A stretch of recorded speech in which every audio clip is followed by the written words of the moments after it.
Hello and welcome to Sports Bar. I'm your host Travis Stanley, and today I have with me panelists Greg, Jack, and Braxton. Guys, didn't screw up the names today. That's here is also reflected on the prompter, but I hope you guys are doing well. Did everyone have a great Thanksgiving? Oh yes. Still full from it. Me as well. But like every week, we're going to jump right into App State's previous football game. App State played New Mexico State on Saturday. Certainly a long flight out there for the guys, but it was certainly worth it.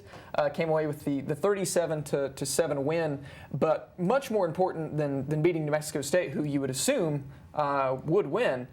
UL Lafayette beat Arkansas State earlier that day, and that was certainly a surprise. But with App State's win over New Mexico State, that confirmed a share of the title for App. So, I mean, Jack, thoughts on their good fortune and also their performance in this game? Well, I think you look at this game and you look at Taylor Lamb specifically. Obviously, Jalen Moore and Marcus Cox had great games, both rushing for over 100 yards. But Taylor Lamb probably had his best game of the season, not only passing very well, but also rushing very well. I think he had one rushing touchdown. He had two rushing touchdowns.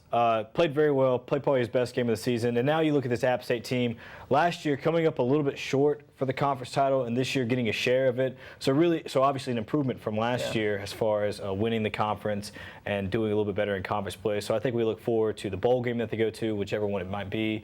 And I think we're really excited for what is to come of App State football. Yeah. I mean, I think App really knocked it out of the park, but I think it was teed up for them as well because, I mean, New Mexico State was not looking good coming into the game. They didn't have their starting quarterback, several offensive linemen out. So to be fair, who they were playing, New Mexico State, they were not in the best shape at all. Also a reason they're dropping back down to the FCS level after this year. So. Yes. But, you know, like Jack said, I mean, Cox and Moore had incredible games, so did Lamb, so it was a well-deserved win for certain. I mean, it's exactly what we expected, right? I mean, all three of us, I mean, Jack wasn't on the set last week, but Sam agreed as well that App was going to beat New Mexico State. It wasn't a very competitive match. We just knew it going in. But it's really a great feeling for App State because we all talked about it, and I know we're a little biased. But App State, in our eyes, is the best team in the conference, right? I mean, well, we're on App TV, I think we have to say. Yeah, we kind of have to. It's in the contract. I mean, we feel like App's the best team in the conference, so we really, it's awful to get snubbed. And last year we felt like we got snubbed. Yeah. So it was great to be able to, even though it's probably going to be a share, it's still great to at least have the say that you've won the conference championship. Even if it is a tie, it's better than having another second place finish when you feel like you're the best team in the conference. So yeah. Men's wrestling team beat the 25th ranked Tar Heels yesterday, and I mean, App came in as the higher ranked squad in this one. We were 23rd. Carolina was 25th. But that was certainly one that we could have easily dropped. It went right down to the heavyweight match to end things out before things were decided. But certainly wrestling is still moving in the right direction, and we'll certainly keep our eye on them the rest of the season. But right now we're going to go to break. But before we do, this is a look at this week's Rise segment.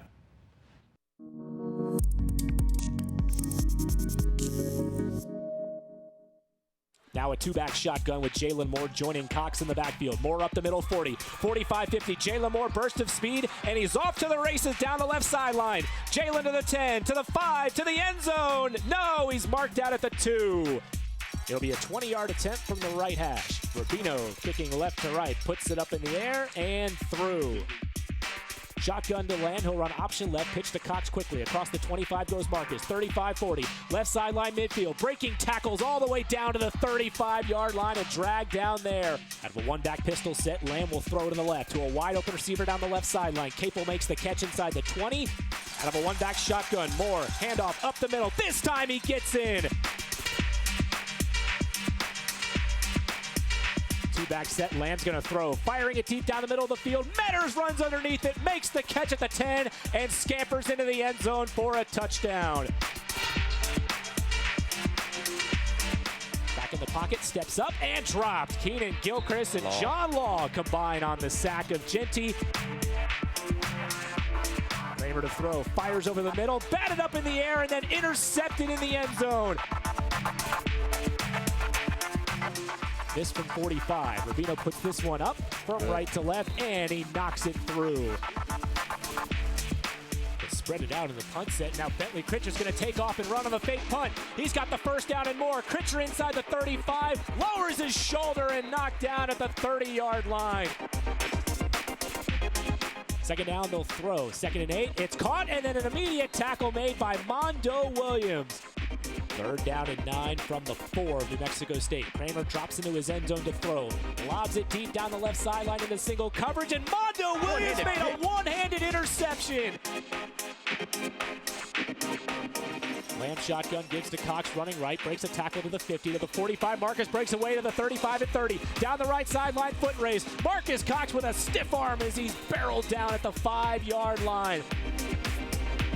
Rubino's extra point is good.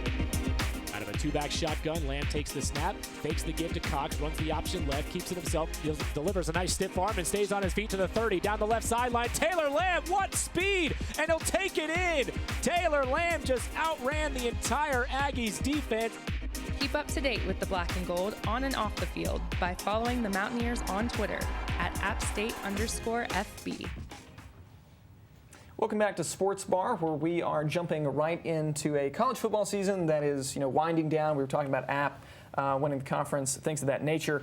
But the bigger landscape, more people want to know, who's going to make the playoff. We have conference championship games, which I really wish the Sun Belt had, but that's neither here nor there. But we have conference championship games that could really settle things from the playoff standpoint.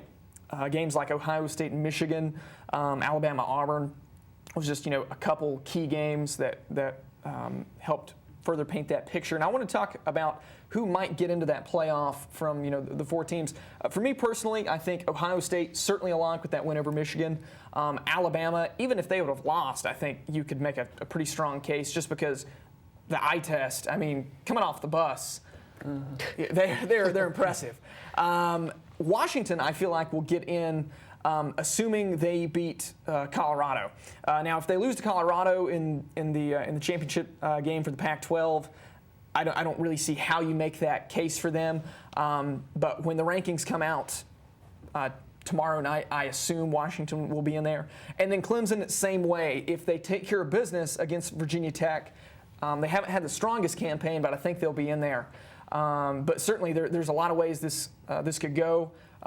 Jack, starting with you. Yeah, I think you're looking at a couple different options here. I think the first thing is we're looking at the Pac-12 championship, and then we're looking at the Big Ten championship. We're looking at the Penn State versus I'm blanking on it now. It's Penn State versus. Get some notes. I cannot think of it now. Wisconsin. There it is. Yeah. Penn State versus Wisconsin. That's a big game right there. Those are 2 highly ranked teams, and we're both looking at, are there going to be 2 Big Ten teams in the top 4? And then we're looking at the Pac-12 game. It's going to be Washington versus Colorado. Colorado's not a bad team. I think that if Colorado beats Washington, and Penn State wins, I think that puts Penn State in the college football playoff. Now, if Washington wins, I think Washington already gets in there, even if Penn State does win.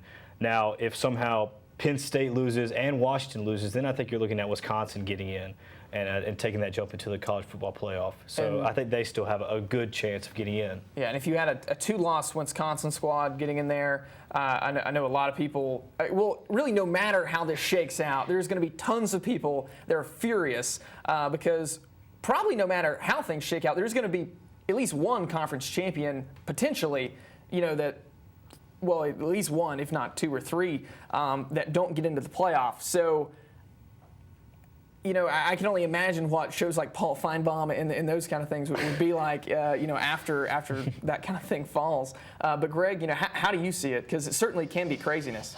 I mean, I think there's a lot of teams that look good for that. I mean, I certainly think Alabama looks really, really strong. Of Ohio State and Michigan, I hope both of them make it in there. I think they both look really good.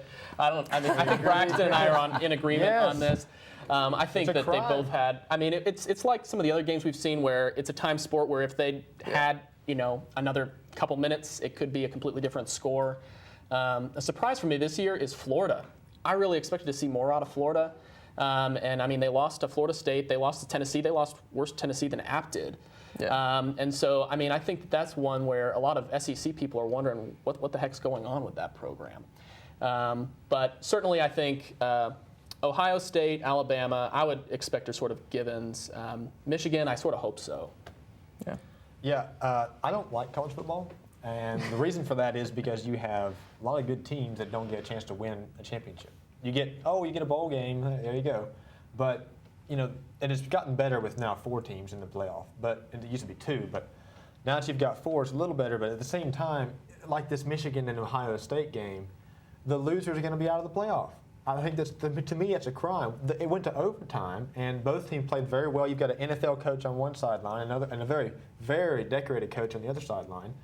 And you're going to have one of these teams, if you lose in overtime, you're going to be out of the playoff. I mean, because they won, they're going to be there, and the other team doesn't get there because they lost. I just don't see why they should be out of the top 4 when you've got Alabama, Clemson, and maybe even a Washington slipping in, when you've got 2 teams that just dug it out, and it was an amazing game. I'd love to see that in the playoff, right? So I just don't like this. So the argument for the 4-team playoff is this. So obviously, we were talking about before the show started, you certainly want the 4 best squads, regardless sometimes of record, for the 4 best talented squads to be in the playoff. And that's why I feel like if you put Michigan out of the top 4, you're not going to have one of the top 4, because you've got an NFL coach with a very talented team sitting outside the top 4. And that might happen, sometimes. But with 4, it certainly places, a lot of importance on the regular season. So in essence, your whole regular season is your quote-unquote playoff. Now, I mean, some universities are going to get, frankly, kind of screwed over for one reason or another. But if you expand to 8, and then to 16, and then to 30, because we saw this in the FCS playoffs. As someone who had both parents graduate here from Appalachian State, the FCS playoffs were much more competitive and much and more enjoyable to watch when it was 16. Now, that's way more than the FBS level is trying to entertain. But it jumped from 16 to 28 to 32 at the FCS level. And once it did that, the last few seasons that App State was still in the FCS playoff, I would come around and we would watch those games. There would be no one show up for those games. App would usually have home field advantage for those first round opening games of the playoffs, but it just didn't matter. So, and then beyond that, you have the concussion argument. So many people want less and less games just because they don't want people to get hurt. Yeah, and there's just no way you could fit in 16. You'd be playing until June if you had 16. Yeah, I'm not trying to make the argument for 16 or anything like that, or not necessarily even 8, but I'm just saying that that's the line of the reasoning for, I feel like, the 14 playoff. I think Jack wants to say. Well, I mean, been looking at I'd always thought this whole season that the Ohio State-Michigan game was going to be probably the most important college football game of the season. Yeah. I'd said that earlier in the show because these are 2 powerhouse programs that have had a resurgence. Obviously, Ohio State has been good for the past couple seasons.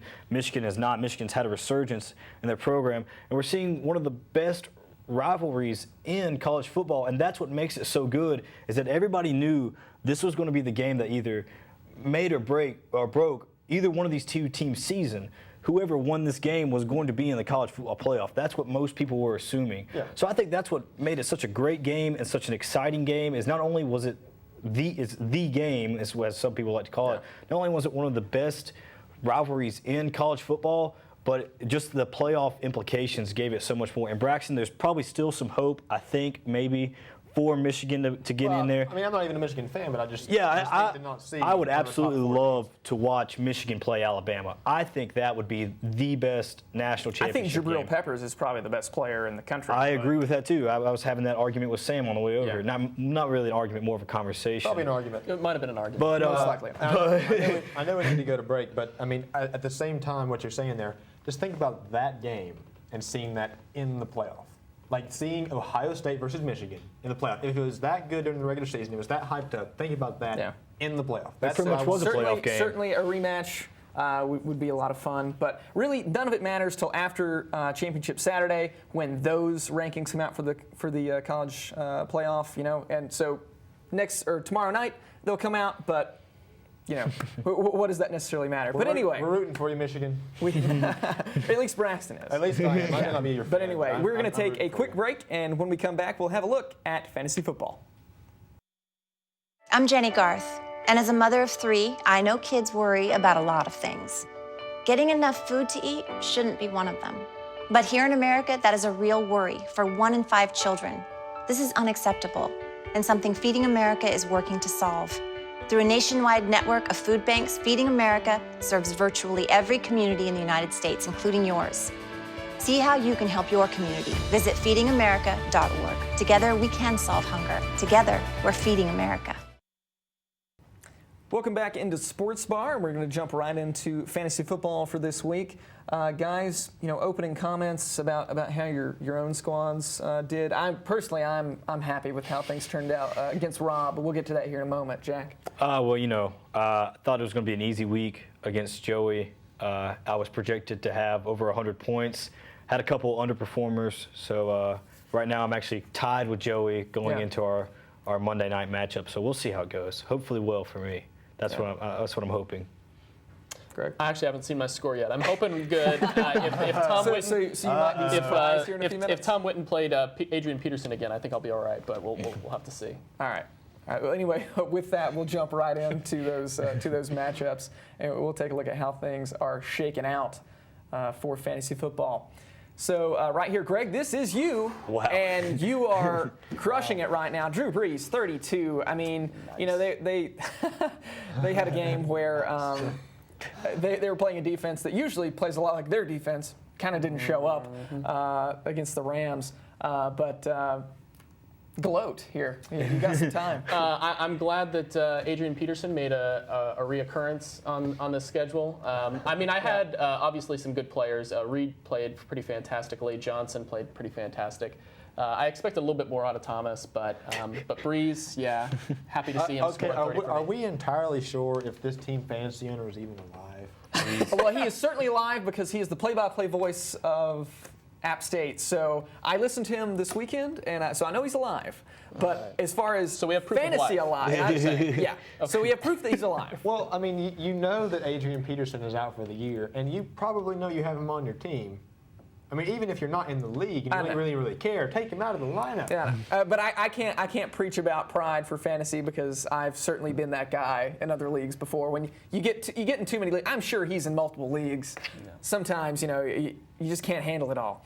But obviously you got this W. Feeling good about it. We were talking about going into the playoffs again. This is just one more win to etch your name possibly into that trophy. Team Fickle looks dangerous in the playoffs for me. Yeah, Fickle is certainly. out. Yeah, but anyway, we'll move on to the next matchup here. And this was Carlin really putting it on this week here against Sam. And he's not here to defend himself. But, Roethlisberger, mediocre game. Quarterback matchup there. There wasn't a lot of separation. But right there, Brown, Edelman, at wide receiver, that certainly went a long way to making the difference.